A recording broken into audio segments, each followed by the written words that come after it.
Apparently, come March and April midterm breaks, college kids like to party.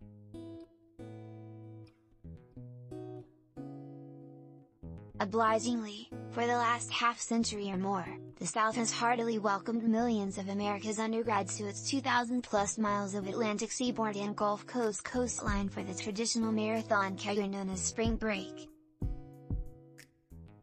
It has become an economic feature of life, an industry unto itself, from Virginia Beach right on down through the Carolinas to Miami Beach and on around the Gulf, up along what's quite accurately and proudly called the Redneck Riviera of the pinky white sand of the Alabama and Florida Panhandle.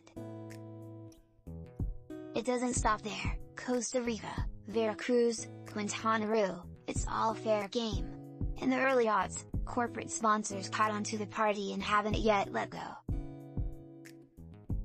Of those that aren't already millionaire influencers or startup bosses, American college students do, infamously, drop some $500 billion per annum of dads and moms' disposable income, after all.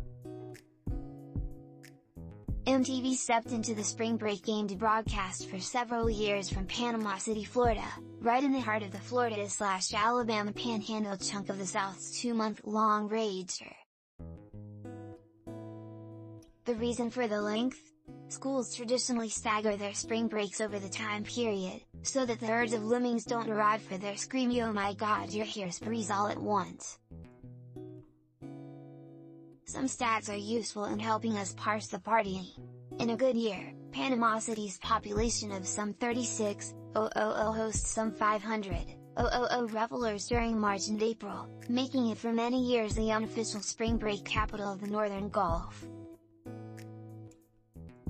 The sister towns of Panama City and Panama City Beach lie in a stretch of panhandle country that boasts fine, cane sugar-like sand, and that gorgeous commodity stretches from Apalachicola west through the fishing town of Destin and onward through Pensacola and the Alabama beaches.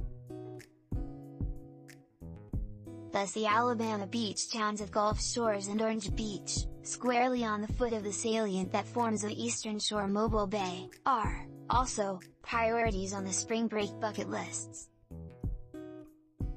They're slightly less populous beaches and cheaper rents, while being close to the bigger party towns of Pensacola and Panama City, are part of their draw. Close means close. The Florida/Alabama state line separates the town of Orange Beach, Alabama from Perdido Key, Florida. In fact, the line runs just a few yards to the west of the Panhandle's most famous beach bar/honky tonk, the notorious Floribama. The legendary watering hole is an enormous draw for locals and spring breakers alike, and has been for over a half-century. At the Floribama, the charity mullet toss across the state line has been a popular drinky feature event for years. Patrons literally toss the dead bait fish across a small course set up on the state line down on the bar's beachfront.